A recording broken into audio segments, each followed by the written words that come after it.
values. One is all are numbers.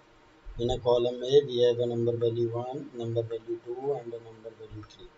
Now here today we will learn about how to in a Excel how we can convert rows into columns and columns into a rows. Means now number value 1, number value 2, number value 3. These are the three columns. Now we will convert these into a rows, and these numeric values will convert into a columns. So first of all we will select all these values which we want to convert into the rows columns into rows and rows into a columns. Now we will take a copy of the selected records by using a control C.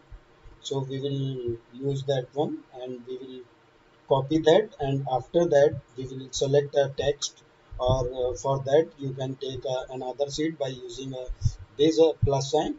Now here I am using in the same sheet, so we will update that, and we will take a right click on that Excel and go to the paste special option, special, and here is a at last this one is a paste special. We will click here, and this will here we will use a transpose will do columns into rows and rows into a columns, and we will select a paste as a values and a number format, whichever the value is presented in that selected area, that will show in the here as a rows and the columns.